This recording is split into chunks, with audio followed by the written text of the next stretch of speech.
Yo les gars, c'est Coco Camjob, j'espère que vous allez bien. Moi écoutez, aujourd'hui ça va bien, oui ça va juste bien, t'as vu le titre de la vidéo. Bon allez, déjà on va commencer avec un petit peu de contexte. Comme tu le sais sûrement, depuis quelques semaines je monte un cheval UPI qui s'appelle Durango et c'est le fond d'écran comme tu peux le voir juste à côté. C'est un petit cheval qui est dans sa 6ème année. Je le monte principalement en extérieur et sur les barres, la sœur de la propriétaire se chargeant du reste. Autre point à savoir, je suis cavalier club, donc quand je sortais en extérieur c'était toujours en groupe. Je suis bien sorti quelques fois avec ma copine Lucie, en extérieur avec les chevaux de son club, donc on en vient à la conclusion que je suis jamais sorti seul en balade. Et c'était donc la première fois que je sortais seul, et comme tu l'as vu au titre de la vidéo, j'ai directement été mis dans le grand bain. J'aurais préféré ne pas y être tout de suite d'ailleurs, mais bon, comme ça maintenant je suis au courant on va dire. Bref, revenons-en au fait, après avoir été en balade avec la propriétaire du cheval, tout simplement pour voir un petit peu ce que ça allait donner, on décide ensemble que la prochaine fois, bien tout simplement je sors tout seul. Et donc tu l'auras compris, cette prochaine fois, bien c'est cette vidéo. Au début tout se passe bien, tout simplement, je ne croise personne, parce que oui, pour faire le tour que je voulais faire, bien je devais traverser le village. Et quand j'arrive à la sortie du bled, il se passe ça.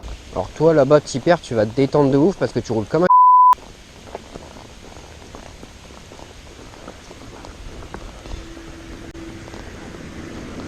Oh, doucement.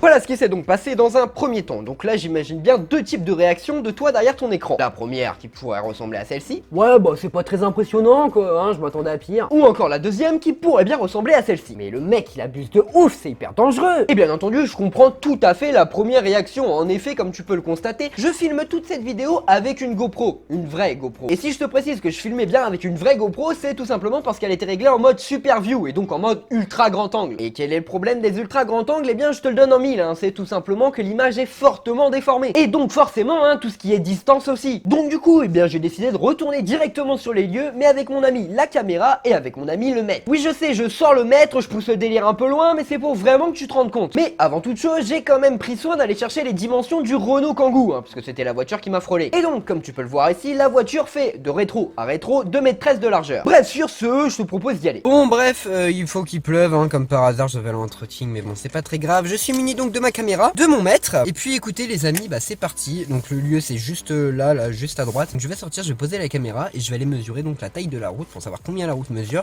Et ensuite je vais soustraire bien tout simplement les 2,13 m de la bagnole pour voir donc si les distances de sécurité étaient respectées. En gros, on va pas être au centimètre près, ce qui est normal puisque quand tu roules t'es pas forcément au centimètre près. Du coup sur la vidéo, je suis tout simplement à peu près au niveau de cet arbre là. Donc je suis, il faut considérer donc ici. Donc il y avait pas, je crois pas qu'il y avait une aussi grosse ornière la dernière fois, mais bon dans tous les cas j'étais ici, donc à peu près à moitié dans le bas côté et à moitié sur la route on va dire. Il faut bien se rendre compte que là-bas, de là il commence à me voir. Donc déjà voilà, ça c'est pour la petite information, de là-bas jusque là-bas on me voit.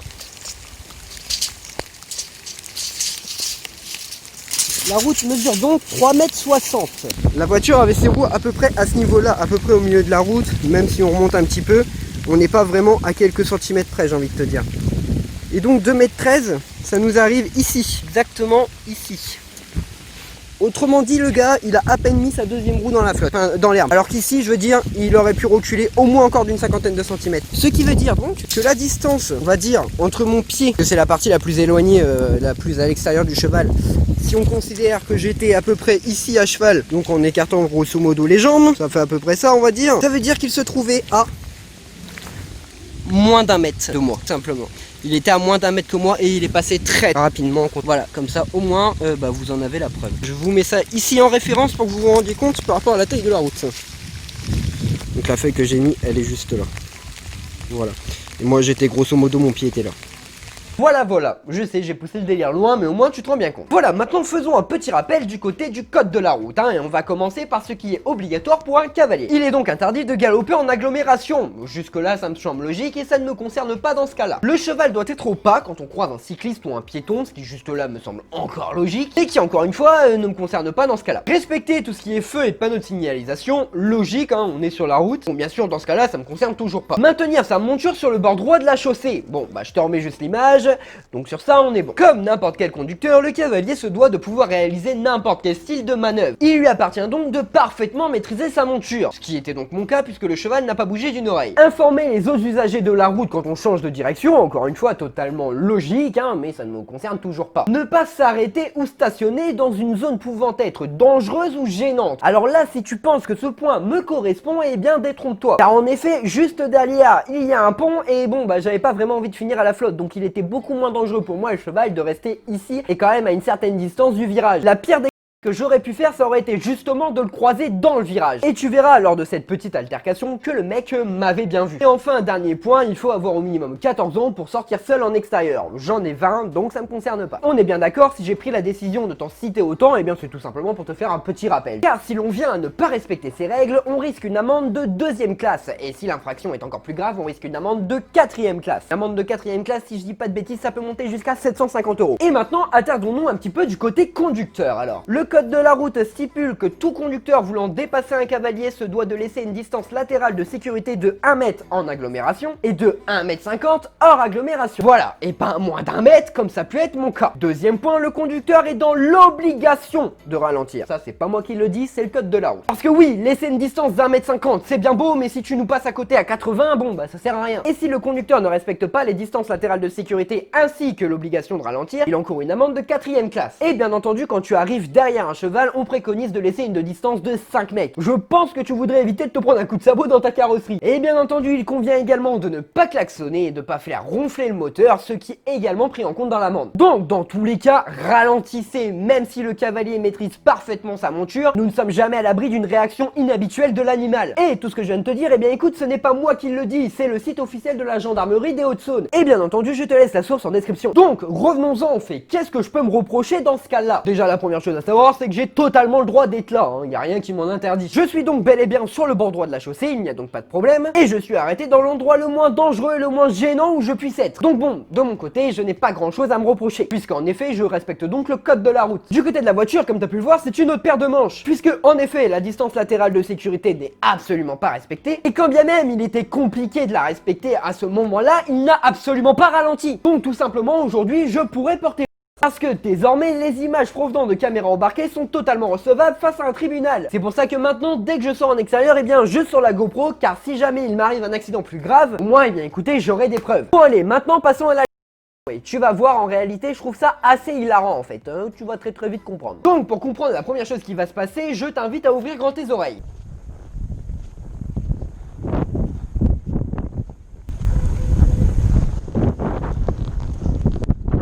Comme tu peux le voir, Durango il a absolument pas kiffé la blague du klaxon. Après, chose que tu ne vois pas forcément dans la vidéo, je sors d'un virage où il y a très peu de visibilité. Et donc, peut-on en vouloir à un monsieur d'utiliser ce klaxon alors que le klaxon sert à ça? Non, on peut pas lui en vouloir, donc en fait, il a totalement le droit d'utiliser son klaxon. Et juste après d'ailleurs, il s'excusera plus ou moins, me disant qu'il ne m'avait pas vu, chose qui est vraie, puisque quand je me suis retourné, j'ai seulement commencé à voir la voiture apparaître. Je sais bien, mais maintenant cet exemple-là est pratique pour vous démontrer pourquoi il ne faut pas klaxonner à la bord d'un cheval. Imagine juste qu'à ce moment-là, j'aurais été sur la route, et imagine encore une fois que le cheval aurait été ferré. Eh bien, s'il serait parti pleine balle au galop sur la route, eh bien, il aurait eu de très fortes chances qu'il aurait glissé, et demande à un motard ce qui se passe quand tu tombes sur du goudron sans protection. C'est ce qu'ils appellent la pizza dans le milieu, ça te donne une bonne image, imagine les petits bouts de chorizo et de bacon qui traînent un peu partout. Mais bon, dans ce cas-là, c'est juste la faute à pas de chance, je ne peux pas en vouloir au conducteur. Sur ça, on est bien d'accord. Et oui, comme tu as pu le remarquer, je suis passé sur le bord gauche de la route. Pourquoi? Eh bien tout simplement parce que à ma droite il y a un champ et pour aller dans ce champ il y a une petite marche. Donc de l'autre côté, étant donné que c'est une grande étendue d'herbe, eh bien je préfère être dans la grande étendue d'herbe, eh bien comme ça s'il y a un problème pour tailler c'est beaucoup plus simple. Mais donc par logique, si je me mets à gauche, eh bien je ne me mets pas sur la route, ce qui semble normal. La suite s'avère beaucoup plus drôle. Pourquoi? Eh bien tout simplement parce que je vais recroiser le mec de tout à l'heure. Allez, je vais tester avec les images et on va en débriefer au fur et à mesure. Et eux derrière là tout à l'heure, vous vous rendez compte que c'est dangereux? Vous vous rendez compte que c'est dangereux? Il aurait eu peur, il aurait sauté sur la voiture. Bah, vous imaginez? Vous avez vu la vitesse où vous avez passé à côté de moi? Il n'y a pas de panneau qui dit il y a des chevaux. Il n'y a pas de panneau. Ok, d'accord, il n'y a pas de panneau. On est d'accord que ça aurait été un gosse, ça aurait été la même. Il m'aurait encore moins vu parce qu'un gosse par définition c'est beaucoup plus petit. Mais bon, bref, passons à la suite et tu vas voir que la suite est vachement plus drôle. Mais il n'y a pas de panneau, mais on fait attention, vous m'avez vu de loin, arrêtez. Ouais, mais je t'ai vu. Bah oui, pourquoi t'as pas ralenti? T'es rentré dedans. Tu m'as vu de loin, oui je t'ai vu. Pourquoi tu n'as pas ralenti? Pas de réponse. Attends, on se refait un petit flashback là, juste 2 secondes. Deuxième point, le conducteur est dans l'obligation de ralentir. Ça, c'est pas moi qui le dis, c'est le code de la route. Voilà, quand je t'ai dit que je pouvais porter plainte, là, j'ai même des aveux. Bon, allez, on continue. Et là, je te le promets, mon ami, là, je te le promets, tu vas rire. Tu vas exploser de rire. T'es rentré dedans. Bah non, mais lui, il aurait eu peur, il aurait sauté sur la bagnole. J'ai freiné. Comment ça, oui, vous avez freiné, mais pas assez. Il va foncer sur la Vous avez serré la gauche, vous avez serré votre gauche. S'il se met sur la bagnole, la bagnole elle est assurée. Moi je suis assuré. Et donc c'est une raison. Moi vous risquez ma vie, la sienne c'est une raison. Il est assuré. Mais on s'en fout de l'assurance. Waouh. Mais alors là, celle-là, franchement, sincèrement, je ne m'y attendais pas. Comment te dire, mon ami? Ouais, ça va être compliqué de te l'expliquer. Mais alors, 600 kilos dans un pare-brise, la seule assurance qui va marcher, c'est ton assurance vie, celle de ton pote, la mienne et celle du cheval en fait. Parce que oui, au cas où vous ne le savez pas, un cheval dans un pare-brise, ça ressemble à ça. Bien entendu, avant de vous montrer quelques petites images et vidéos d'accidents, je vais bien entendu vous signaler que ces images peuvent heurter la sensibilité des plus jeunes. Et donc pour les plus jeunes, rendez-vous à ce timecode, voilà, tu vas à cet endroit-là de la vidéo et tu ne verras pas ces images. Je vais te laisser un petit peu de temps. Bon, donc normalement il est censé rester que les grands, donc voici à quoi ressemble 600 kg dans un pare-brise. Je suis sincèrement désolé de vous avoir partagé ces images, mais en même temps là je ne vous montre que la réalité des choses. En vous montrant ça, je ne cherche pas à savoir qui est en tort. Je m'en fous, je veux juste que tu constates les dégâts. Bon bref, à partir de ce moment-là, on pourrait considérer que c'est fini, tu le vois, il s'en va, sauf que, eh bien, j'ai pensé à voix haute. Vous êtes complètement... Bah quoi, c'est vrai. Vous me frôlez là. J'ai dit que vous étiez débile, vous me frôlez là. Fais-toi respecter, s'il te plaît. Bah non, c'est vous. Fais-toi respecter. Non. Alors là, ce qu'il me dit, ça me fait quand même extrêmement rire. Respecte-toi. Ça aurait été lui qui aurait été en tort. Donc, non, respecte-toi déjà. Il se rend pas compte qu'avec ses il aurait bien pu en fait. Alors oui, là en effet, je baisse d'un ton dans la suite de l'extrait. Pourquoi? Parce que déjà son pote il sort et que surtout, je ne sais pas ce qu'il a dans le coffre. Que accessoirement, eh bien, je suis à cheval et aussi parce que bien depuis le départ, comme tu l'as constaté, c'est un dialogue de sourds. Donc je me suis simplement dit, Corentin, fais en sorte.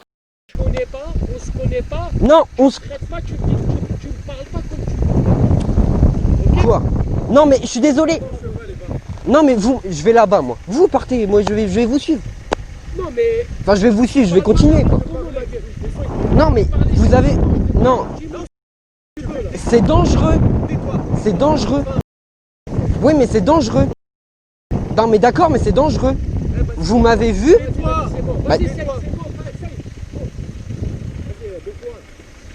On notera donc, hein, selon ses propos, qu'il semble de se prendre une masse de 600 kg sur la gueule, qui aurait pu gravement blesser, voire tuer l'un de nous trois, voire même les trois, et 4 si on comprend le cheval. Mais enfin bon, moi je comprends pas vraiment sa logique. Enfin bref, je suis quasiment sûr qu'il a dit à son pote de rentrer dans la voiture parce qu'il s'est rendu compte à ce moment-là que j'avais une GoPro et donc que ça servait à rien d'aggraver son cas. Puisque bizarrement, comme tu l'as vu, j'avais pas la GoPro sur la tête, je l'avais sur le torse et qu'il me regardait plus trop dans les yeux à ce moment-là. Enfin bref, moi personnellement j'en conclurai également que la GoPro peut être une arme entre guillemets de dissuasion. Si je fais cette vidéo, c'est pas pour faire la morale à qui que ce soit en réalité. Avertir dans un premier temps, eh bien les cavaliers, faites attention à vous, il faut toujours se méfier des voitures, hein, même si depuis ce jour-là, je n'ai croisé que des automobilistes bienveillants. Donc j'en arrive aussi à la conclusion qu'il faut pas mettre tout le monde dans le même panier, mais faut toujours se méfier des voitures quand même. Ça me semble d'une logique imparable, mais bon, je préfère vous le rappeler. Notamment parce que comme je l'ai dit plus tôt, on peut sortir seul en extérieur à partir de 14 ans, donc je trouve ça bien de le rappeler à ces jeunes-là. Et bien évidemment, à avertir tout ce qui est utilisateur de la route, que ce soit des voitures, des motos, des quads ou je ne sais quoi, parce que tout simplement, ça peut très vite devenir dangereux. Le cheval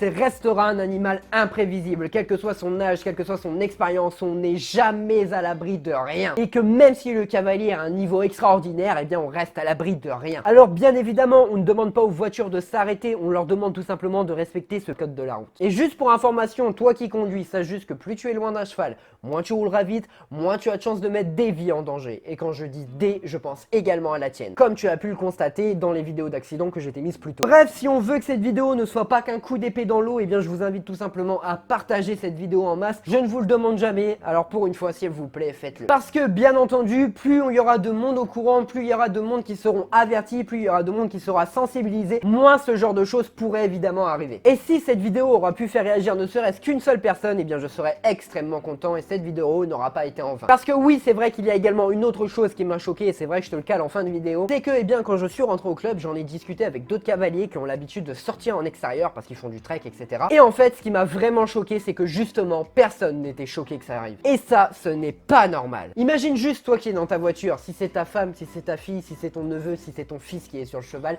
et que ce cheval, tu le sais, trouillard.